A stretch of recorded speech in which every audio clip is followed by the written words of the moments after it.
Hi, Haley. How are you? Doing good. I was thinking the other day when you said you just closed on a new house. Is that right? Yeah. Yeah, it's like 5 minutes away from where we are now. So, So exciting. But I was yeah. thinking I'm going to miss your green wall. Yeah. I love this room so much. Oh, don't worry. There will be green walls in the new house. It was funny. We went to Lowe's the other day to start picking out paint colors, and we each like did it independently and then came together. And it was like Oh, fun.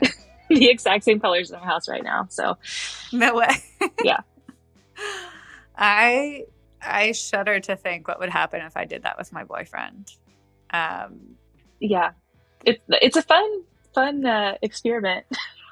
yeah, I'm excited to have like a garage or something that I Yeah. can let him really get crazy with. Hmm. Uh, but in the meantime, I like that can be my job. You can have an opinion about like AV and all that in the house, but I'll own the aesthetic. Yeah. Everyone has their strengths. Have you been? How's your week going?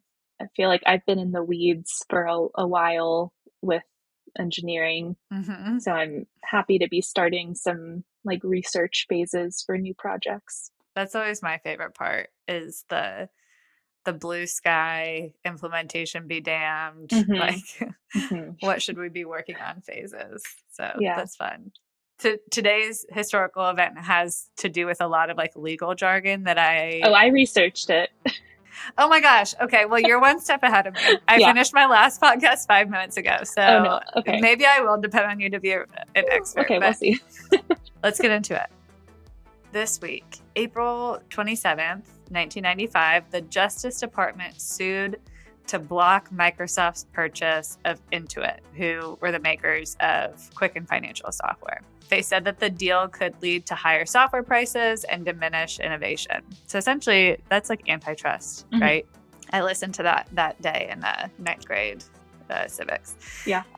Its own personal finance software called Microsoft Money had been able to dent Quicken's popularity. So, to pave the way for the Intuit acquisition, Microsoft agreed to give the Microsoft Money program to rival Novel Corporation. Very sneaky, being like, well, we just want We'll this just one give and it we'll give away. away ours. That seems super sketchy. Okay. Well, purchasing Intuit via a 1.5 billion, roughly $3 billion today stock swap. Unfortunately for Microsoft, a judge valued Quicken at closer to $2 billion and said that Microsoft taking over the ownership of the product and its 75% stake in the personal finance market was a no-go, especially considering Microsoft only held 5% of the market at the time. That makes sense. I don't think of Microsoft as a financial services. Yeah, not at the time.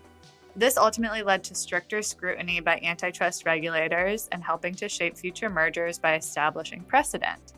Future failed acquisitions based on these antitrust laws, including AT&T's acquisition of T-Mobile in 2011, Qualcomm's proposed acquisition of NXP Semiconductors, blocked by China. What? China has entered the chat. Okay. And Broadcom's proposed acquisition of Qualcomm, also blocked by the US, both in 2018. And Facebook's acquisition of Giphy, which the UK government blocked in 2020. Wild. So much drama. I know, Giphy. I mean, it's Giphy. Yeah, Who else wants it? what could Giphy's valuation possibly be? It's like $200 million. No way. Yeah. Good for those people. Yeah. Rock on, Giphy. I mean, listen, proud Giphy user. Have I ever paid anything to use Giphy? Yeah, Absolutely not. exactly. So but I probably would if I needed to. Okay. Haley, it feels like antitrust laws, based on the story we just read, are rock solid. However, despite these laws, mergers still happen. Ones that come to mind: Microsoft buying LinkedIn, Facebook buying Instagram, Google buying DoubleClick. So I'm asking this both as a like, let's just imagine, and also like, do you actually know the answer? Why are these mergers and acquisitions able to go forward, whereas Microsoft's purchase of Intuit was Mm. blocked? Well, politics is certainly at play. So, Really? I mean, I feel like whenever that's the case, lobbying and Mhm. influence certainly has something to do with it. Um, when I was looking over those cases that have been able to go through since this Microsoft case, I feel like the one that feels the most egregious to me now with what we've seen Facebook and Instagram Meta evolve into is Mm, you just look back and you're like, how was that possible? right. They were, it's two social media giants now. But really back then, Instagram was emerging and Facebook was seemingly at its peak. So I don't know how that passed. But what I did find is that the Federal Trade Commission also feels the same way I do. And a couple of years Really? ago, they issued a complaint, an amended complaint, that said, now with the information we know now, we would never have let this go through 10 years ago. So Mm. it seems like it's, while the precedent does exist, it's not a science, at least when they're reviewing these cases. Yeah, and I'm sure, there's always loopholes. There's always ways to make something go through if you just like understand the laws well enough. So Mm-hmm. obviously I'm not an M&A attorney, but What, you're not? you, no, no, weirdly, I'm a lot of other things, but I'm not an M&A attorney. Yeah, but I think part of it is also like kind of not a wolf in sheep's clothing play, but kind of like this facade of our company is actually much smaller than it actually is, right? Because if you take up less of the market, then it's not going to smell too fishy. But I mean, it sounds like the the the play for mergers and acquisitions is like, okay, well, we'll have to acquire companies at a younger stage, right, to not come Mm-hmm. up against these laws. Is that good for small companies? Like, is that what we want? Or, you know, what does that mean for innovation at small companies? I mean, I know and have worked at startups where our exit strategy was get acquired by Microsoft even. That was one of the plays that we were making. Mm, And so if that's woven into the DNA of the company is that that's their exit strategy and what they're building towards, I think certainly it changes the decisions that you make at a business level. But yeah, I don't know. I've never personally gone through an acquisition. So hmm. Yeah, I can't help but think, like you said, the roadmap for a decent acquisition is very different than the roadmap to IPO. yeah. And the decisions you make, the growth strategies you pursue are going to be very different depending on which of those paths you take. And obviously, if your path is IPO and you're committed to your brand, your business, remaining independent, well, as much as you can be independent these days, Yeah. then the opportunity for innovation, and obviously just ownership over what you've created is much greater. I guess it's to each their own, right? It's hard for me to say without like years of economic data and Right. interviewing, several dozen founders if it's good or bad, but it's certainly two very different choices. And I do think that, the earlier stage acquisition play has obviously become more popular, and I think this year aside and our weird economic environment aside, I think that's true today as well, right? Yeah. I mean, even this year, I know of a couple of acquisitions that have gone through, um, for much smaller companies than Microsoft. Mm, But I think the ones that I know of personally that seem like they wouldn't raise the eyebrows of the FTC are ones where the products that are being merged or acquired, they touch similar customer bases, but they're not necessarily the same product. mm, That's where it seems like there could be customer benefit to some mergers and acquisitions is, if you can have a bunch of the products that you already use in your business or your personal life under one umbrella, maybe that is an efficiency gain or a benefit to some people. yeah, I mean, both of us have spent a good part of our career working at startups, Mm-hmm. right? And so the environment that we're in is like emerging brands, emerging products, and naturally the context of that is our competitors are often folks who have been acquired by huge companies Right. and have very different resources Mm-hmm. than what we're working with. And you work in product, I work in marketing. So I think we've got kind of interesting perspective here. Like, what does it take for emerging smaller brands like us to be competitive against our, our competitors who've been acquired? One of the reasons that I certainly have stuck to startups, and probably the same for you, is that just baked into the DNA of it is we get to be scrappier and we're expected to move faster and there's not Mm, as much red tape. I mean, I just imagine working for a company like Microsoft or Google and trying to do product there. It'd be months or years before some of the ideas or initiatives that I could be at one member of might see the light of day, if ever at all. right. For smaller companies who are emerging, finding the secret sauce of like getting very close to your users and being able to ship things quickly in response to that feedback is pretty much the only edge you have against the competition that has, you know, 5x more resources on engineering and all of that. Yeah, and even if the competitive landscape isn't full of much larger companies, I think that's just a really solid foundation to keep yourself in as a startup is like our edge is speed. Like whoever ships faster is probably the person who's going to win because I mean, we know the rules of landing in the market is less about like getting lucky and Mm-hmm. happening to like do the right thing but more about just trying everything that you need to try to figure out what's right faster, Right. right? Yeah, and not Um, not staying stuck.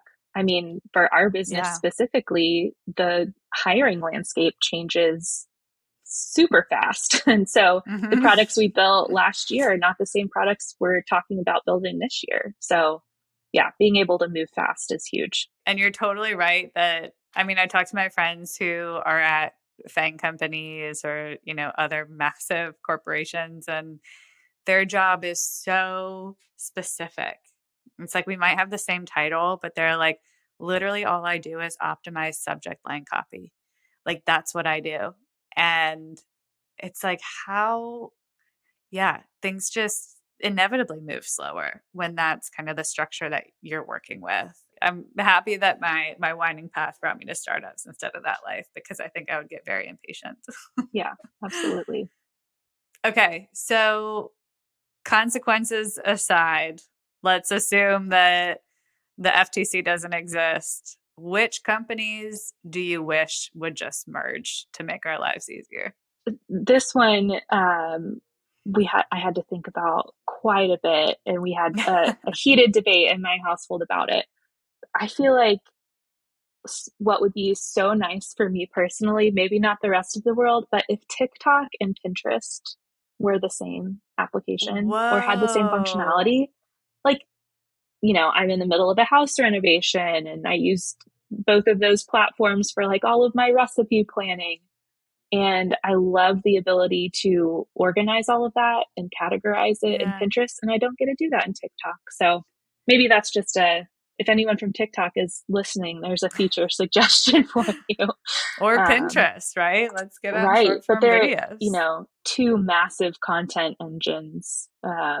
Absolutely would not fly through the FTC, especially with the current scrutiny on TikTok. Mhm. Yeah. For me, it's less about two companies and more about this category of my life. Mm, Connecting hardware is the bane of my existence.